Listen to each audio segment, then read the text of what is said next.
بسم اللہ الرحمن الرحیم۔ سخاوت کے انداز۔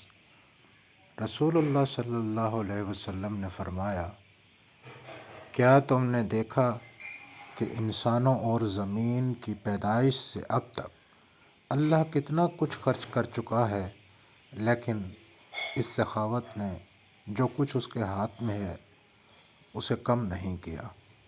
یہ بخاری شریف کی 7411 نمبر حدیث ہے۔ ایک دوسری حدیث میں آتا ہے، اللہ تعالی سخی ہے، سخاوت کو پسند کرتا ہے، اور وہ اعلیٰ اخلاق سے محبت کرتا ہے اور برے اخلاق کو ناپسند کرتا ہے۔ یہ کتاب الجامع الصغیر میں بیان ہوا ہے۔ رسول اللہ صلی اللہ علیہ وسلم تمام انسانوں سے زیادہ سخاوت کرنے والے تھے۔ غزوہ حنین کے موقع پر ایک شخص نے آپ کے بارے میں کہا تھا کہ اللہ کے رسول محمد صلی اللہ علیہ وسلم اتنا عطا کرتے ہیں کہ فقر و فاقہ کا ڈر نہیں رہتا۔ سخاوت سے کیا مراد ہے؟ سخاوت سے مراد صرف مال خرچ کرنا نہیں، بلکہ سخاوت سے مراد دل کا کھلا ہونا، دوسروں کو فائدہ پہنچانا، اچھا رویہ رکھنا بھی ہے۔ رسول اللہ صلی اللہ علیہ وسلم کی سب سے بڑی سخاوت یہ تھی کہ آپ نے اپنی ساری زندگی، اپنا سارا وقت امت کی خیر خواہی کے لیے وقف کر دیا تھا۔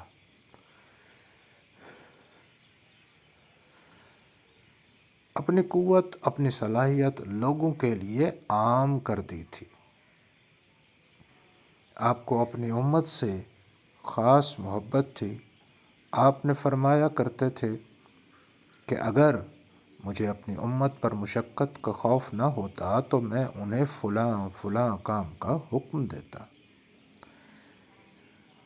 گویا لوگوں کے لیے مشکل پیدا نہ کرنا بھی سخاوت ہے۔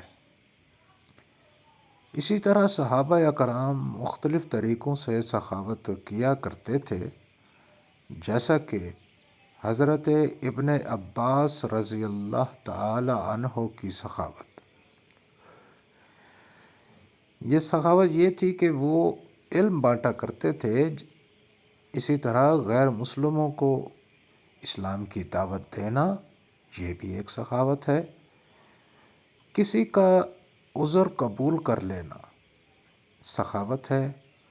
اپنے حق سے دستبردار ہو جانا سخاوت ہے۔ کسی کی تکریم کرنا سخاوت ہے۔ کسی کے غم کی داستان سن کر اس کو تسلی دینا، ڈھارس بندھانا، یہ بھی ایک سخاوت ہے۔ کسی حقدار کو حق دلوانے کے لیے سفارش کرنا سخاوت ہے۔ کسی کی خدمت کرنا سخاوت ہے۔ تکلیف دہ اشیاء کو راستے سے ہٹا دینا سخاوت ہے۔ کسی کو اچھی بات کہنا، دعا دینا، مدد کرنا، یہ بھی سخاوت ہے۔ کسی کی خیریت دریافت کرنے کے لیے جانا بھی سخاوت ہے۔ کسی کو معاف کر دینا بھی سخاوت ہے، کیونکہ کشادہ دل والا انسان ہی دوسروں کو معاف کر سکتا ہے۔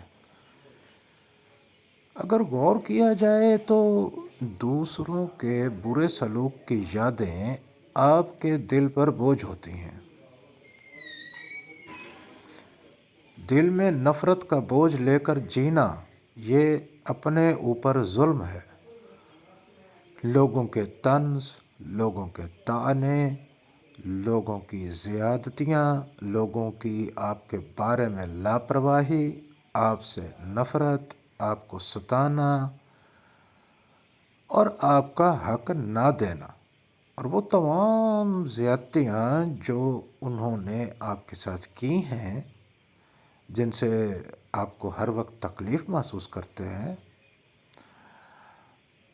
آپ ان باتوں کو بھولے نہیں پا رہے، تو اللہ کے نام پر سخاوت کریں اور اس سارے بوجھ کو باہر نکال پھینکیں۔ وہ شخص انتہائی بدقسمت ہے جس نے دوسروں کی بری یادوں کا بوجھ اپنے کندھوں پہ اٹھایا ہوا ہے، اپنے دل پر اٹھایا ہوا ہے۔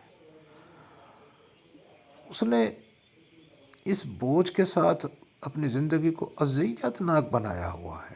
لوگ ہنس رہے ہوتے ہیں، خوش ہو رہے ہوتے ہیں، اور ایسا شخص مسکرا بھی نہیں سکتا، کیونکہ وہ اپنے دل میں ان تمام تلخ یادوں کا بوجھ لیے پھر رہا ہے۔ اپنی یادوں کو خوبصورت بنائیں، سخاوت کریں اور دوسروں کو معاف کر کے اپنی زندگی میں آگے بڑھتے چلے جائیں۔ یہ آپ کی اپنے اوپر بھی سخاوت ہے۔ اور ہم بات کرتے ہیں کہ کرنے کے کام کیا ہیں۔ کرنے کا کام ان رکاوٹوں کو دور کریں جو سخاوت کرنے سے روکتی ہیں، اور اس میں بعض اوقات محض ہماری اپنی کسل مندی اور سستی بھی ہوتی ہے۔ اس کو دور کرنے کے لیے خوب خوب دعا کیا کریں۔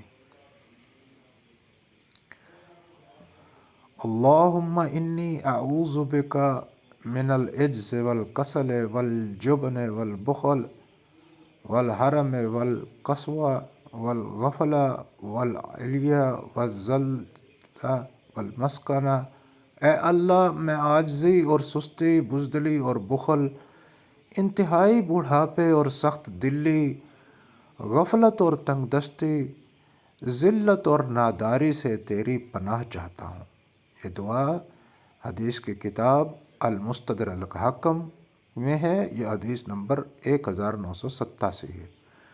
اگر اللہ کا محبوب اور پسندیدہ بننا ہے تو اس بات پہ نظر رکھیں کہ میں کس وقت کس کو کیا دے سکتا ہوں یا دے سکتی ہوں۔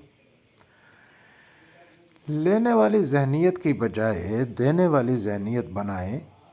اس بات کا یقین رکھیں کہ ہر شخص سخاوت پر قادر ہے، اور اگر مال کی سخاوت نہیں کر سکتے تو دوسروں کے ساتھ عمدہ برتاؤ کریں۔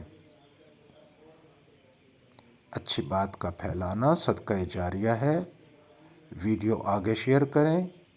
کیا معلوم ایک شیئر کسی کی زندگی میں اچھی تبدیلی لائے جو آپ کے لیے صدقہ جاری بن جائے۔ جزاکم اللہ خیرا کثیرا۔